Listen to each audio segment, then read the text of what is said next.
All right, Shalom. This is Shalomar from the Great Millstone, Atlanta Camp. Before I get started in this lesson, I want to give all praises, honor, and glory to Yahweh, Bahashim, Yahweh Shai, Bahashim, Rekah Kwadash. Double honors to my elders and apostles of Great Millstone that teach and rule well. Peace, love, and safety to the hopeful elect. Okay, I want to go into the 400-year prophecy and also the 350-year prophecy because a lot of the Israelites that are teaching a lot of these Yah Israelites that don't say the whole name Yahweh, they say Yah. A lot of them teach that some of them teach that the 400-year prophecy, and not just them. It's it's some other Israelites out there, but they teach the 400-year prophecy that's mentioned in Genesis 15. It's the one that we're in currently. That's not that 400-year prophecy is when the Israelites, us, were in Egypt, the ancient Egypt, not Babylon the Great, spiritual Egypt, which is America, but ancient Egypt with Pharaoh. All right, so let's go ahead and go into the scriptures. I'm gonna try and make this as quick as possible, but I do want to cover, the whole topic. So, Lord's willing, this is edifying. This is Genesis chapter 15, and we're gonna start at verse 13. It says, "And he said unto Abram, Know of a surety that thy seed shall be a stranger in a land that is not theirs, and shall serve them, and they shall afflict them 400 years." Now that sounds like America, but that's not talking about America, even though the same thing happened. It wasn't 400 years. We've been here 400 years, but it's gonna make more sense once I go into the scriptures that talks about the 350-year prophecy. Okay, so also verse 14, it says, "And also that nation whom they shall serve will I judge, and afterward shall they come out with great substance." Okay, so let's jump over to Exodus chapter 12. And this is going to describe that Genesis 15 perfectly. Let's go to Exodus chapter 12, and we're going to start at verse 35. It says, "And the children of Israel did according to the word of Moses, and they borrowed of the Egyptians jewels of silver and jewels of gold and raiment."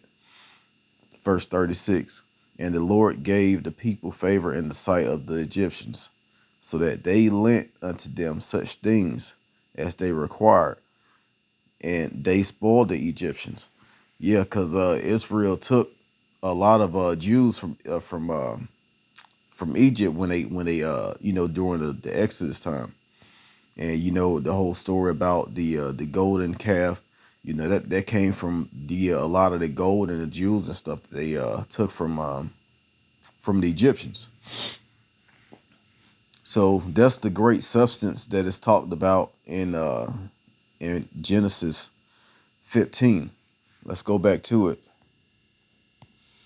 Genesis chapter 15 and verse 14. It says, "And also the nation whom they shall serve will I judge, and afterwards shall they come out with great substance." Yeah, so when you go back to Exodus chapter 12, um, all of these judgments came from the Lord up until that time. And then after that, that's when the Egyptians was like, okay, y'all can take the stuff that we have because the judgments were so great. All right, I'm gonna read 36 again. It says, "And the Lord gave the people favor in the sight of the Egyptians, so that they lent unto them such things as they required, and they spoiled the Egyptians." Yeah, they took all their jewels and golds and stuff. All right, so that's that great substance that they left with. When we leave out of this place, we're not taking shit. You're not even taking your own body. Well, you're gonna get taken out of this place in your body, but you're gonna be changed to a body that can give you everlasting life, and that's gonna be one of the great gifts and rewards from Yahweh Bashim Yahweh Shai, by making us perfect in this in the kingdom of heaven. But right now we're outside. We're right outside the 350-year prophecy, not the 400-year prophecy. Like I said, this lines up good with America, but it's not talking about that. Let's go down to verse 40. It says, now sojourning of the children of Israel who dwell in Egypt was 430 years. So it was actually 430 years. And it came to pass at the end of the 430 years, even the same day, it came to pass that all the hosts of the Lord went out of the land of Egypt. Yeah, so that happened. That lasted for 430 years. That's what Genesis 15 is talking about. That's not talking about America's captivity. Okay, let's go to Daniel, because we're going to get into the American captivity now. And it's mentioned in a lot of scriptures, but we're going to get like some of the main four. Daniel chapter 7 and verse 25 says, and he shall speak great words against the Most High, and shall wear out the saints of the Most High, and think to change times and laws, and they shall be given into his hand until a time and times and the dividing of times. All right, so the time is 100 years. The times with the S is 200 years, and dividing the time is half of 100 years.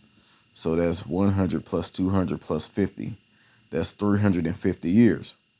All right. And after the 350-year period, that's when Israel was to wake up to who they are. And now, by us waking up to who we are, we're in the very last seconds of our captivity.